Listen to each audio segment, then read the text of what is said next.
تو اس معاملے میں یہ عہد پچھلی امتوں سے لیا گیا، پچھلے رسولوں سے لیا گیا، تو یہ کام بنی اسرائیل کو کرنا تھا، انہوں نے نہیں کیا۔ تو اللہ تعالیٰ کہتے ہیں کہ انہوں نے ان سے عہد لیا یہ، اور پھر پوچھا قالا اقررتم، کیا تم اس کا اقرار کرتے ہو، یعنی اس عہد کا اقرار کرتے ہو، واخذتم علی ذالکم اسری، اور اس پر میری طرف سے عہد کی بھاری ذمہ داری اٹھاتے ہو۔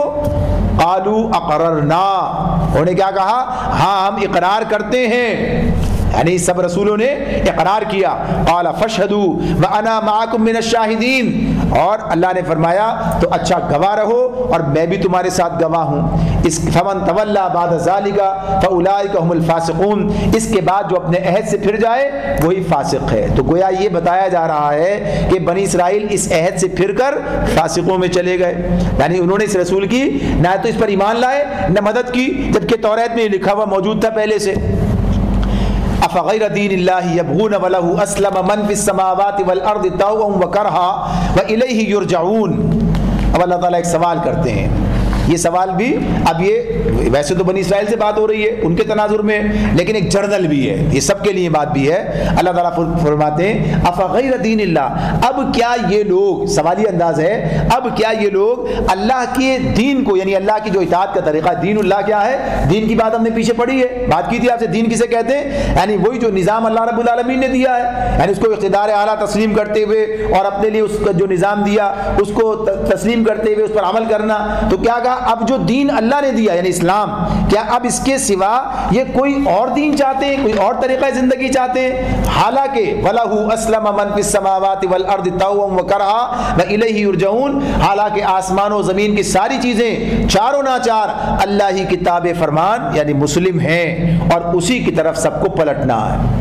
یہاں پر یہ بات واضح ہونی چاہیے، یعنی جب ہم نے دین کی بات کی تھی اس پر ذرا وضاحت سے ہی بات ہو گئی تھی، لیکن پھر سے اس کو دوہرا لیتے ہیں تھوڑا سا اس مقام پر، کہ یہ جو کہا کہ اب کوئی اور دین چاہتے ہیں، یعنی ہمارے پاس اللہ کا دین اسلام موجود ہے، ہم اپنی بات کرتے ہیں، ان کا معاملہ تو کیا ہے، ان کے پاس دین اسلام موجود تھا، انہیں اسے خود یعنی ضائع کر دیا اور یہودیت اور عیسائیت اختیار کر لی، اور وہ دین بھی ان کے پاس اس طرح موجود نہ رہا جو اللہ نے دیا تھا، اور انہوں نے اس کو بھی جو کچھ موجود ہے اس کو بھی چھوڑ کر اپنے طور پر طریقے ایجاد کر لیے، جو بھی طریقے انہوں نے ایجاد کیے، جو بھی نظام بنائے۔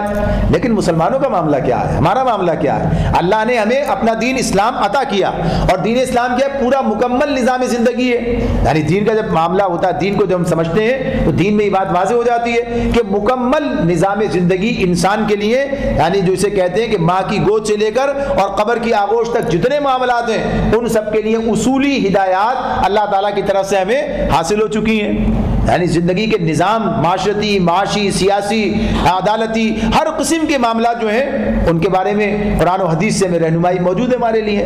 اب اسے چھوڑ کر کوئی اور طریقہ اختیار کرنا کیا معنی رکھتا ہے؟ تو اللہ پوچھ رہے ہیں کہ یہ اسلام کو چھوڑ کر کوئی اور طریقہ چاہتے ہیں؟ یعنی ہم نے تو انہیں یہ دیا، اتنی زبردست چیز ہم نے انہیں دی جو دنیا میں کسی کے پاس نہیں ہے، یعنی اللہ کا دین تو ایک ہی ہوتا ہے نا، اور وہ کس کے پاس ہے؟ ہمارے پاس ہے، اس امت کے پاس ہے، قرآن کی صورت میں، حدیث کی صورت میں، شریعت کی صورت میں۔ اب یہ سے چھوڑ کر کوئی اور دین چاہتے ہیں، یعنی کیسا سوال ہے، یہ سوچنے کی بات ہے۔ تو اس معاملے میں یہ گویا کہ یہ کہ انتہائی غلط راستہ ہے جو انسان اختیار کر رہا ہوتا ہے، اور خصوصیت سے ایک مسلمان۔ تو اللہ تعالیٰ فرماتے ہیں ذرا غور تو کرو، یہ زمین و آسمان اور پوری کائنات جو ہے یہ سب کی سب اسی نظام پر چل رہی ہیں جو اللہ نے ان کے لیے مقرر کر دیا ہے، یہ اس نظام سے ذرا بھی انحراف نہیں کرتے، اور یہی وجہ ہے، یہی وجہ ہے، ذرا سا آپ غور کریں کہ ہمارے سامنے کی بات ہے کہ زمین و آسمان کب سے ہیں، یعنی سارا کائنات کا جو نظام ہے، اس نظام کے بارے میں آج کا علم کیا کہتا ہے، ہمارے سامنے رکھتا ہے، یہ سارا نظام صدیوں سے اور کتنے قرنوں سے کب سے چل رہا ہے، اور اس میں کوئی بگاڑ نہیں ہے، اس میں کوئی بگاڑ نہیں ہے۔ کبھی ایسا نہیں ہوتا کہ سورج جو ہے کہیں اور سے نکل آئے، یا اس کے اوقات میں کوئی تبدیلی ہو جائے، یا رات اور دن آپس میں ٹکرا جائے، کوئی بھی کسی بھی قسم کا بگاڑ، کوئی ان کے اندر کسی قسم کا کوئی خرابی کچھ نہیں ہے، ذرا بھی خرابی نہیں۔ وجہ کیا ہے؟ یعنی وجہ سوچنے کی بات ہے، کیا وجہ ہے؟ اور انسان کا معاملہ کیا ہے؟ یہ تو ذرا کی ذرا میں اس کا معاملہ سارا بگڑ چکا ہے، نظام کتنا خراب ہو چکا ہے۔ نبی کریم صلی اللہ علیہ وسلم کا زمانہ دیکھیں، آج کا زمانہ دیکھیں، زمین آسمان کا فرق ہے۔ خلافت راشدہ کو دیکھیں، اس کے بعد کے ادوار دیکھیں، اور آج کا زمانہ دیکھیں، تو یہ بگاڑ انسانی زندگی میں کیوں آتا ہے کہ انسان اللہ کے بتائے ہوئے راستے پر چلنے سے انکار کر دیتا۔ انسانوں کی زندگی میں بگاڑ کیوں آتا ہے؟ اس کی صرف ایک وجہ ہے کہ انسان اللہ رب العالمین کے بتائے ہوئے نظام پر زندگی بسر کرنے سے انکار کر دیتا ہے، انحراف کرتا ہے، بگاڑ آ جاتا ہے، فساد ہو جاتا ہے، خرابی پیدا ہو جاتی ہے۔ اگر یہ کائنات کا کوئی بھی ذرہ اللہ کے بتائے ہوئے نظام سے انحراف کرے، کائنات ختم ہو جائے گی۔ یعنی سارا معاملہ کیا ہے؟ ان میں بھی بگاڑ پیدا ہو جائے گا، فساد پیدا ہو جائے گا۔ کہیں کیوں نہیں ہوتا؟ وہ اس پر عمل کر رہے ہیں، اسی پر چل رہے ہیں۔ اگر انسان بھی اللہ رب العالمین کے بتائے ہوئے دین پر چلے تو اس کی زندگی سے بھی بگاڑ نکل جائے گا، یہاں بھی امن آ جائے گا، یہاں بھی عدل آ جائے گا، یہاں بھی سکون آ جائے گا، یہاں بھی ہر طرح سے آسانی آ جائے گی۔ یعنی ہر چیز اس اعتبار سے، اور وہ زمانے ہمارے سامنے مثال میں موجود ہیں، نبی صلی اللہ علیہ وسلم کا زمانہ، خلافت راشدہ کا زمانہ۔ تو یہ بنیادی بات ہے جو اس میں بتائی گئی ہے۔ قل، آپ ان سے کہہ دیجئے، آمنا باللہ وما انزل علینا وما انزل علی ابراہیم واسماعیل واسحاق ویعقوب والاسباط وما اوتی موسیٰ وعیسیٰ والنبیون من ربہم لا نفرق بین احد منہم ونحن لہ مسلمون۔ انہیں بتا دیجئے، یہ تو کوئی اور دن مانگ رہے ہیں، ہمارا کیا معاملہ ہے؟ اللہ تعالیٰ فرماتے ہیں، اے نبی کہو کہ ہم اللہ کو مانتے ہیں، اس تعلیم کو مانتے ہیں جو ہم پر نازل کی گئی ہے، ان تعلیمات کو بھی مانتے ہیں جو ابراہیم، اسماعیل، اسحاق، یعقوب اور اولاد یعقوب علیہ السلام پر نازل ہوئی تھیں، اور ان ہدایات پر بھی ایمان رکھتے ہیں جو موسیٰ اور عیسیٰ اور ان دوسرے پیغمبروں کو ان کے رب کی طرف سے، اور دوسرے پیغمبروں کو ان کے رب کی طرف سے دی گئی تھیں۔ ہم ان کے درمیان کوئی فرق نہیں کرتے، اور ہم اللہ کے مسلم ہیں، تابع فرما مسلم ہیں، یعنی ہم اس کی فرما برداری کرتے ہیں۔ تو اس اعتبار سے یہ بات یہاں پر کہ ایک ہی دین ہے جو آدم علیہ السلام سے لے کر محمد صلی اللہ علیہ وسلم تک اسلام اللہ نے عطا فرمایا ہے۔ تو اس لیے ہم ساری تعلیمات پر ایمان رکھتے ہیں۔ جب سب لوگ ایک ہی راستے پر ایک ہی چیز پیش کر رہے ہیں تو ایک کو مان لینا سب کو مان لینا ہے۔ یعنی اب ہمارے سامنے اس طرح وضاحت سے باتیں نہیں ہیں کہ نوح علیہ السلام یہ تعلیمات لے کر آئے، یہ باتیں بیان کر رہے تھے۔ قرآن بیان کرتا ہے کچھ چیزیں ان کے بارے میں، یعنی اور دیگر انبیاء کے بارے میں، لیکن سب کے بارے میں تو نہیں بات آتی ہے۔ تو وہ ساری کی ساری کیا ہیں؟ وہ وہی ہیں جو محمد صلی اللہ علیہ وسلم نے بیان کی ہیں۔ یہ بات کل ہمارے پاس موضوع کے اندر موجود تھی نا کہ عیسیٰ علیہ السلام کی تعلیمات کیا تھی؟ وہی جو محمد صلی اللہ علیہ وسلم کی تعلیمات ہیں، وہی دین وہ لے کر آئے تھے جو دین اب محمد صلی اللہ علیہ وسلم لے کر آئے۔ تو ایک ہی اسلام، دین اسلام، اور سارے رسول ایک ہی راستے پر، لہٰذا گویا کہیے کہ ہم سب پر ایمان لاتے اور سب کی پیروی گویا کر رہے ہوتے ہیں، اور ہم اللہ ہی کے مسلم ہیں۔ وَمَن يَبْتَغِ غَيْرَ الْإِسْلَامِ دِينًا فَلَن يُقْبَلَ مِنْهُ وَهُوَ فِي الْآخِرَةِ مِنَ الْخَاسِرِينَ۔ اب فرمایا وَمَن يَبْتَغِ، ایک تو کہا تھا نا کیا یہ چاہتے ہو أَفَغَيْرَ دِينِ اللَّهِ، کیا اللہ کے دین کو چھوڑ کر کوئی اور دین چاہتے ہو؟ اب کیا کہا؟ وَمَن يَبْتَغِ غَيْرَ الْإِسْلَامِ دِينًا فَلَن يُقْبَلَ مِنْهُ۔ اب جو کوئی اسلام کے سوا، یعنی جو اسلام کا طریقہ ہے، اسلام اللہ نے ہمیں دین دیا ہے، نظام دیا ہے، اس کے سوا جو شخص کوئی اور طریقہ اختیار کرنا چاہے، اس کا وہ طریقہ ہرگز قبول نہیں کیا جائے گا۔ قبول کرنے سے مراد کیا ہے؟ یعنی اللہ تعالیٰ پھر اس پر اس کو اجر دے، یعنی اس کا نتیجہ پھر وہ نکلے جو اللہ تعالیٰ نے اس دین اسلام کے نتائج بتائیں، دنیا میں بھی بھلائی اور آخرت میں بھی کامیابی، تو وہ نہیں ملے گا اسے۔ یعنی گویا کہ یہ کہ فلن یقبل من، اسے قبول نہیں کیا جائے، اللہ کے پاس وہ قبولیت کا درجہ نہیں رکھتا۔ آج اگر کوئی شخص کوئی بھی چیز پیش کرتا ہے اور کہتا صاحب بہت اچھا نظام ہے، یہ بہت اعلیٰ نظام ہے، اس میں لوگوں کے لیے بڑے فائدے ہیں، اور اس کے اندر یہ بات ہے وہ بات ہے، ساری چیزیں پیش کر رہے ہوتے ہیں نا، سارے یہ جو نظام چل رہے ہیں دنیا کے اندر یہ پیش کر رہے ہوتے ہیں، بھائی یہ زبردست نظام ہے اور اس میں سب کے لیے حقوق ہیں، سب کے لیے معاملات ہیں۔ تو ایسے کوئی ظاہری طور پر کتنی گویا کہیے کہ آراستہ کر کے دکھائے جائیں، ایک تو وہ ویسے ہو ہی نہیں سکتے۔ ہمارا ایمان کیا ہے؟ جو اللہ چیز بناتا ہے وہ انسان نہیں بنا سکتا۔ یعنی اللہ جو چیزیں اس میں کیا ہوتا ہے، غلطی سے پاک ہوتی ہیں اللہ کی باتیں، سبحان اللہ، اللہ پاک ہے نا، ہر قسم کی کمزوری سے پاک ہے، مکمل علم اس کے پاس ہے، سارے اس کے بندے ہیں، تو اس کی تخلیق کی تو بات ہی کیا ہے، تو اس کے مقابل کوئی لا بھی نہیں سکتا۔ اور اگر اس طرح پیش کرے، کوئی ورغلائے، کوئی بتائے بہت اعلیٰ، تو اللہ تعالیٰ کہتے ہیں کہ چاہے کوئی کسی بھی چیز کو کیا سمجھ کے قبول کرے اور پھر اس پر عمل کر کے آئے، تو اللہ کے پاس وہ قبول نہیں ہوگا، اللہ کے پاس اسے سند قبولیت نہیں ملے گی، یعنی اسے اجر ملے اور اس کو پھر کامیابی ملے، اس لیے کہ دنیا میں انسان امتحان کے لیے آیا ہے، اور امتحان اس کا اسی میں ہے کہ وہ احسن عملا، اچھا عمل کون کرتا ہے؟ تو اچھا عمل وہی ہے جو اللہ نے بتایا، اسلام، تو دوسرا کوئی عمل قبول نہیں کیا جائے گا۔ تو وَهُوَ فِي الْآخِرَةِ مِنَ الْخَاسِرِينَ، اور قبول نہ کرنے کا مطلب کیا ہوا کہ آخرت میں وہ ناکام و نامراد رہے گا، خسارے میں رہے گا۔ تو بات واضح ہو گئی۔ اب اگر اس کے بعد بھی اسلام کو چھوڑ کر دوسرے نظاموں پر اصرار کرے ایک مسلمان، تو کیسے، کیا بنیاد ہے؟ یعنی اپنے آپ کو دنیا میں بھی برباد کرنا، آخرت میں بھی برباد کرنا۔ تو ہمیں کیا کرنا چاہیے؟ ہمارا اصرار اس بات پر ہونا چاہیے، ہم سب کا، جو لوگ بھی اس بات کو تسلیم کر لیتے ہیں کہ اسلام ہی کو نظام زندگی بننا چاہیے، شریعت کی بالادستی ہی ہونی چاہیے، اور ہمیں اس کے لیے کوشش کرنی چاہیے۔ جب ہمارے بس میں ہو تو یہ کام ہم انجام دیں، یا اس کے لیے ہمیں مسلسل جد و جہد اور کوشش کرتے رہنا چاہیے۔ یہ بات بلند، آواز بلند کرتے رہنا چاہیے کہ اللہ کا دین، مسلمانوں کا جو دین ہے، اللہ نے اسلام عطا کیا، اس پر ہی عمل درآمد ہو، یہی نافذ و قائم کیا جائے۔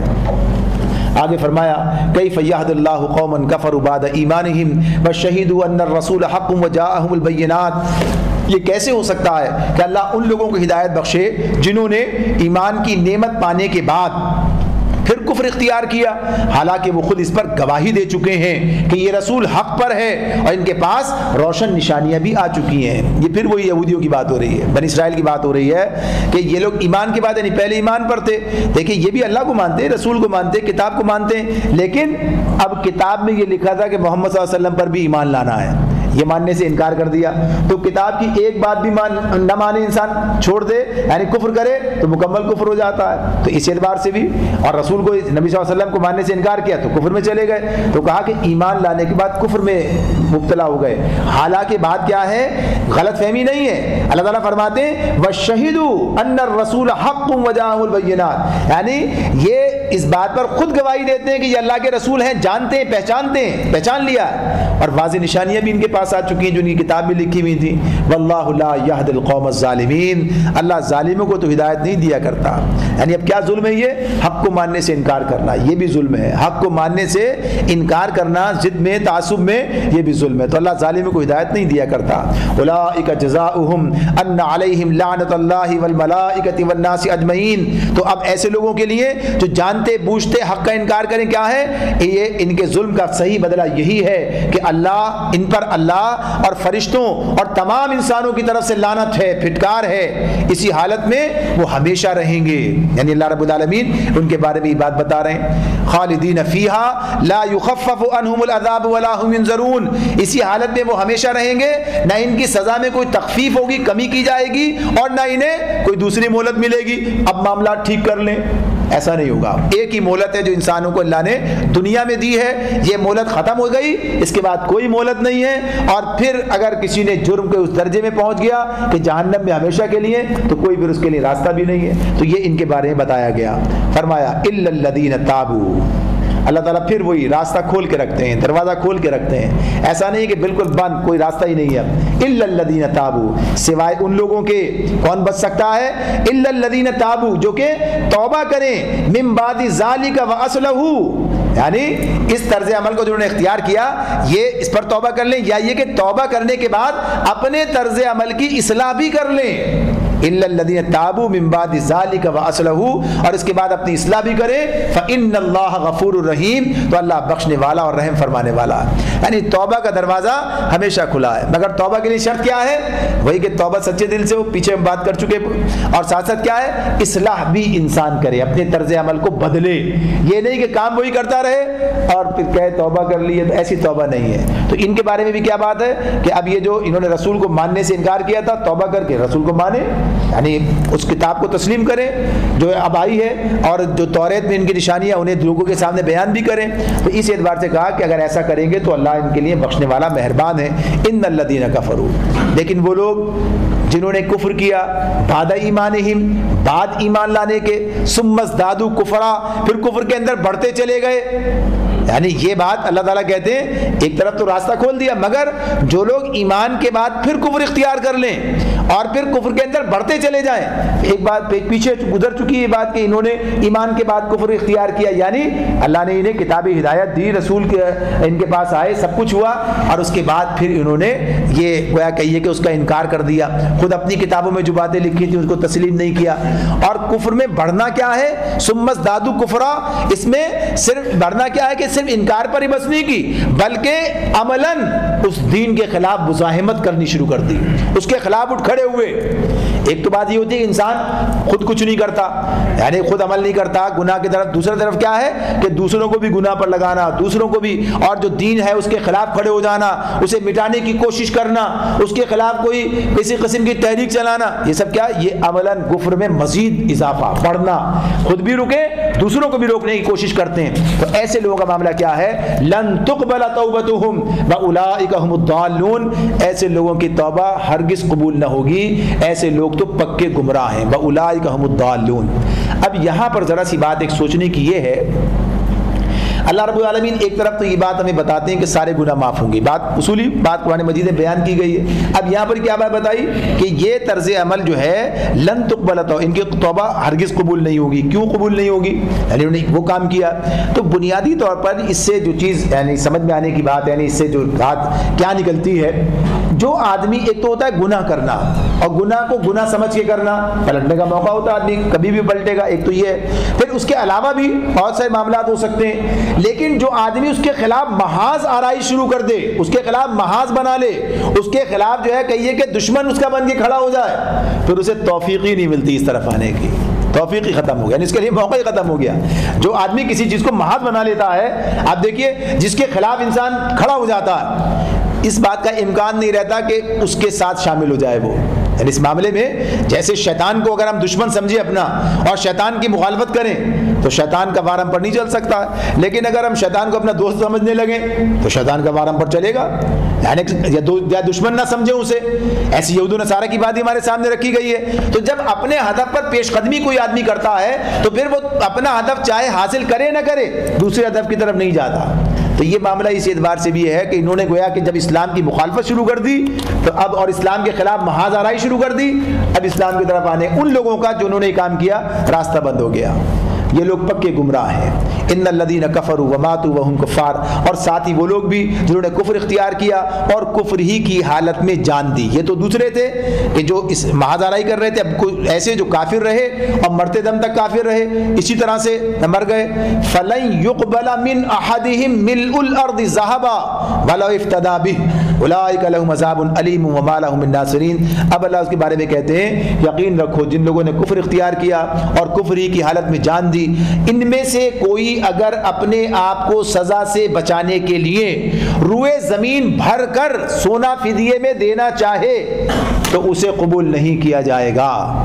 اب آپ ذرا سوچئے کیا بات ہو رہی ہے، یعنی یہ بھی کافر جیسے بھی جو وہ پیچھے جنہوں نے مازارائی کی، اگر وہ روئے زمین بھر کر سونا فدیے میں دیں، اول تو ہوتا نہیں ہے اتنا روئے زمین بھر کر، یا یوں کہیے سارے دنیا کا سونا بھی دیں، اگر ایسے کہہ دیں تو معاملہ کیا ہے؟ تو اللہ تعالیٰ کہتے ہیں ویسے تو کہا ملء اور زمین بھر کے، یعنی اتنا بھی انسان اگر ہے ہی نہیں کیسے دے گا، کیا معاملہ ہے؟ لیکن یہ جو انداز اختیار کیا اس کا مطلب کیا ہے؟ ایک مطلب تو یہ اس کا سامنے آتا ہے کہ انسان اس وقت جس حالت کا شکار ہوگا، جو عذاب سامنے ہوگا جہنم کا، تو اسے دیکھ کر سب کچھ دینے کے لیے تیار ہو جائے گا، یعنی اگر اس کے پاس دنیا کے برابر سونا سب دینے کے لیے تیار ہو جائے گا۔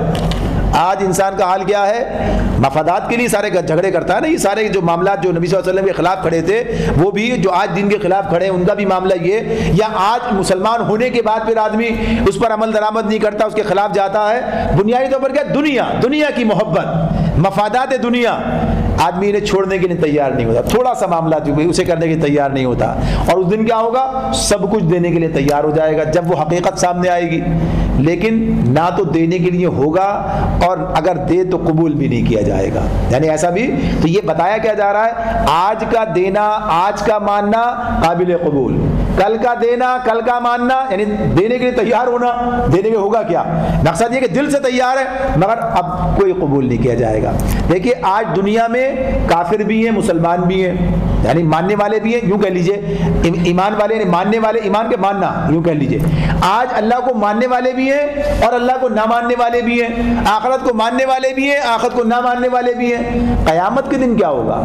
ایسا ہی ہوگا کہ کچھ لوگ نہ ماننے والے ہوں اللہ کے، آخرت کے، اور کچھ لوگ ماننے والے ہوں، وہاں سارے ماننے والے ہوں گے، سب دیکھ رہے ہوں گے، اللہ کے سامنے کھڑے ہیں، آخرت کو دیکھ رہے ہیں، اب کیسے انکار کریں گے؟ لیکن اس دن کا ماننا کوئی فائدہ مند نہیں ہوگا۔ آج مانے تو فائدہ ہے، آج اللہ کے راستے میں خرچ کریں تو فائدہ ہے، کل اگر آدمی سوچے تو نہ کر سکے گا، نہ فائدہ ہوگا۔ یہ بات ہے جو اس میں بیان کی جا رہی ہے۔ فرمایا اولئک لہم عذاب علیم وما لہم من ناصرین، ایسے لوگوں کے لیے دردناک سزا تیار ہے اور اپنا کوئی مددگار نہ پائیں گے۔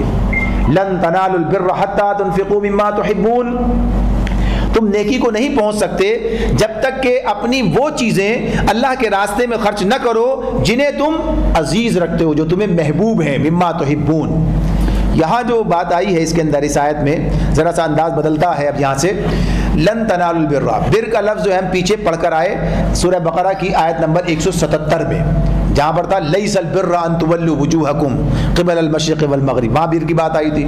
اصل میں بر جو ہے، بر کا لفظ جو ہے وفاداری، یعنی نیکی کی بات تو ہے، یعنی نیکی وفاداری تو نیکی ہے، اصل چیز تو وفاداری، اللہ کا وفادار ہو۔ تو بنیادی طور پر یہ جو بر کا لفظ ہے اس میں ایفائے عہد اور حقوق و فرائض کو ادا کرنا جو بھی انسان پر عائد ہوتے ہیں، اگر اللہ کا ہے تو اللہ کے لیے، ویسے بھی دفاع عہد کی بات ہوگی، ایفائے عہد کی بات، اور حقوق و فرائض کا ادا کرنا، تو خصوصیت سے اللہ رب العالمین کی جانب سے جو ہم پر ذمہ داریاں عائد ہوتی ہیں انہیں ادا کرنا اور اللہ کا وفادار بننا، تو یہ بڑا نیکی کا مقام ہے، بڑا مقام ہے یہ کہ آدمی یہ صحیح ہے، وفادار ہے، اس نے بے وفائی نہیں کی ہے، اس نے حق ادا کیا بندگی کا، تو یہ بر ہو گیا۔ یہ اسی کو کہیں گے ابرار، وہ لوگ جو کہ بر اختیار کرتے ہیں وہ کون کیا کہلاتے ہیں؟ ابرار۔ توفنا مع الابرار، دعا کرتے ہیں نا اللہ ابرار کے ساتھ ہمارا خاتمہ کر، تو یہ ابرار جو ہیں یہ وہی لوگ ہیں جو کہ بر کے اس مقام کو پا لیتے ہیں، یعنی نیک لوگ ہو گئی ہے۔ تو اللہ تعالیٰ کہتے ہیں کہ یہ بر نیکی کا ایک علامت یہ بھی بتائی، اور بھی چیزیں آئیں گی سامنے، یعنی نیکی تو ایک بڑے مجموعی چیز ہے نا، لیکن جب بر کا لفظ آتا ہے تو وہی بات کہ وفاداری اور حقوق کی ادائیگی، ساری ذمہ داریوں کی، تو اس میں سب چیزیں آ جائیں گی۔ تو اسی میں بتایا کہ اس کی خوبی کیا ہے، خصوصیت کیا ہے، اس چیز کو حاصل کرنے کا ذریعہ کیا ہے کہ وہ چیزیں اللہ کے راستے میں خرچ کرو جنہیں تم عزیز رکھتے ہو۔ اگر ایسا نہیں کرتے تو تم نیکی کو نہیں، بر کو نہیں پہنچ سکتے جب تک یہ کام نہ کرو۔ اب اس معاملے میں دو چیزیں ہمارے سامنے رہنی چاہیے۔ ایک بات کیا ہے، خرچ کرنے کے لیے تیار رہو۔ جیسے اب ایک آدمی کو سب سے زیادہ کیا چیز عزیز ہے؟ مجھے اپنی جان سب سے زیادہ عزیز ہے، اپنی جان مجھے سب سے زیادہ، انسان کو جان سب سے زیادہ عزیز ہوتی ہے نا، یہ مال عزیز ہوتا ہے۔ کچھ لوگ ایسے بھی ہوتے ہیں جسے کہتے ہیں کہ جب محاورتاً کہتے ہیں دمڑی چمڑی جائے دمڑی نہ جائے، یعنی مال کو خرچ کرنے تیار نہیں ہوئے، اپنی یعنی محبوب چیزیں الگ الگ ہو سکتی ہیں، لیکن بہرحال ترتیب یہی بنتی ہے انسان کے سامنے۔